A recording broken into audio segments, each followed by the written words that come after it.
সকল ছাত্রছাত্রীকে আজকের ভিডিওতে স্বাগত। আশা করি তোমরা সকলেই ভালো আছো। আজকে আমরা একটি নতুন ভিডিও নিয়ে আবার হাজির হয়েছি। আজকে আমাদের আলোচনা সপ্তম শ্রেণীর দ্বিতীয় পর্যায়ক্রমিক মূল্যায়নের ভূগোল বিষয় নিয়ে। সমগ্র সিলেবাস নাম্বার বিভাজন সহ আমরা এই ভিডিওতে আলোচনা করব। আমাদের এই ভিডিও কতগুলি পার্টে আলোচনা হবে। মূল আলোচনায় যাওয়ার পূর্বে তোমাদেরকে বলে নিই, যারা প্রথমবার এই ভিডিও দেখছো তারা অবশ্যই চ্যানেলটিকে সাবস্ক্রাইব করে দিও এবং পাশে থাকা বেল আইকনটি প্রেস করে দিও, যাতে আমার পরবর্তী ভিডিও আপলোড করলে তার নোটিফিকেশান সবার প্রথম তোমাদের কাছে পৌঁছে যায়। আর এর পাশাপাশি একটি লাইক করে দিও এবং ভিডিওর লিঙ্ক তোমাদের বন্ধুদেরকেও শেয়ার করো, যাতে তারাও এই ভিডিও দেখে উপকৃত হয়। তাহলে চলো আজকে আর বেশি দেরি না করে আজকের মূল আলোচনায় যাওয়া যাক। তোমাদের ভূমিরূপ চ্যাপ্টার থেকে কোনো বড় প্রশ্ন আসবে না, এমসিকিউ আসবে দুটি এবং এসিকিউ আসবে দুটি। নদী চ্যাপ্টার থেকে কোনো বড় প্রশ্ন আসবে না, এমসিকিউ আসবে দুটি, এসিকিউ আসবে দুটি। শিলা ও মাটি থেকে এমসিকিউ আসবে দুটি, এসিকিউ আসবে দুটি। 2 মার্কসের প্রশ্ন আসবে 4টি, 3 মার্কসের প্রশ্ন আসবে 4টি এবং 5 মার্কসের প্রশ্ন আসবে দুটি। আফ্রিকা মহাদেশ থেকে এমসিকিউ আসবে 4টি এবং এসিকিউ। আমাদের আলোচনা সপ্তম শ্রেণীর দ্বিতীয় পর্যায়ক্রমিক মূল্যায়নের ভূগোল বিষয়ের পার্ট 2 নিয়ে। এর আগে পার্ট 1-এ আমরা ভূগোলের বিভিন্ন প্রশ্ন সম্পর্কে আলোচনা করেছি। যারা এখনও ভিডিও দেখোনি তারা নিচে ডেসক্রিপশন লিঙ্কে দেওয়া রয়েছে, সেখান থেকে দেখে নিও। তাহলে দেখো কোন কোন প্রশ্নগুলো দ্বিতীয় পর্যায়ক্রমিক মূল্যায়নের জন্য ইম্পর্টেন্ট হতে চলেছে। নিচের প্রশ্নগুলির উত্তর দাও। প্রথম প্রশ্ন, জল বিভাজিকা কাকে বলে? দ্বিতীয় প্রশ্ন, বহুমুখী নদী পরিকল্পনা কাকে বলে? তৃতীয় প্রশ্ন, সমভূমির বৈশিষ্ট্য লেখো। চতুর্থ প্রশ্ন, শিলা থেকে মাটি কিভাবে সৃষ্টি হয়?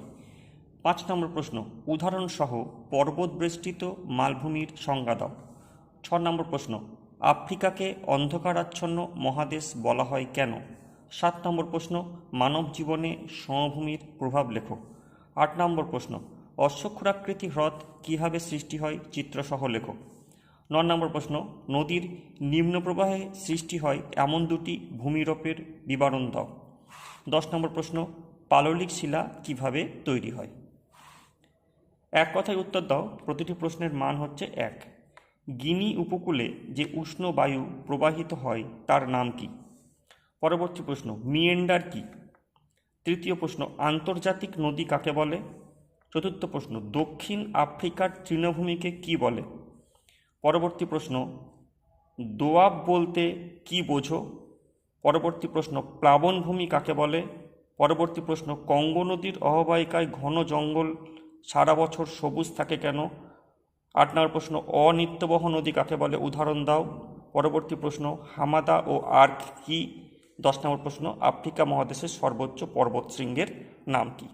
নিচের প্রশ্নগুলির উত্তর দাও। প্রশ্নমান 3, নদীর উচ্চ প্রবাহে 3টি ভূমিরূপের চিত্রসহ লেখো। দ্বিতীয় প্রশ্ন, মিশরকে নীলনদের দান বলা হয় কেন? তৃতীয় প্রশ্ন, পর্বত এবং মালভূমি মানব জীবনকে কিভাবে প্রভাবিত করে? চতুর্থ প্রশ্ন, আফ্রিকা মহাদেশের জলবায়ুর বৈচিত্র্যের কারণগুলি লেখো। এবং পঞ্চম প্রশ্ন, নীলনদের গতিপথের বর্ণনা দাও। স্তম্ভ মেলাও। প্রশ্নমান 3, বাম দিকের যে অপশানগুলি রয়েছে সেগুলি হলো মাউন্ট তৌবকল, সাহারা, ভেল্ট এবং চতুর্থ অপশান হচ্ছে কঙ্গো নদীর অববাহিকা।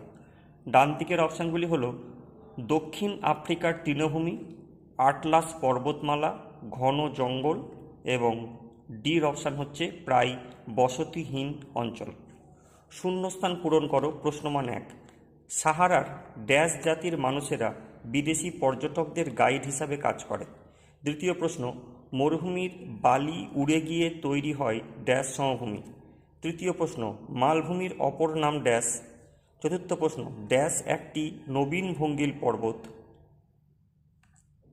পরবর্তী প্রশ্ন, সাহারা মরুভূমির শুষ্ক গিরিখাতকে ড্যাশ বলে। পরবর্তী প্রশ্ন, দুটি পর্বতের মাঝের নিচু খাতকে ড্যাশ বলে। 7 নম্বর প্রশ্ন, ভারতের সিন্ধু গঙ্গা ব্রহ্মপুত্র সমভূমি হল ড্যাশ সমভূমির উদাহরণ।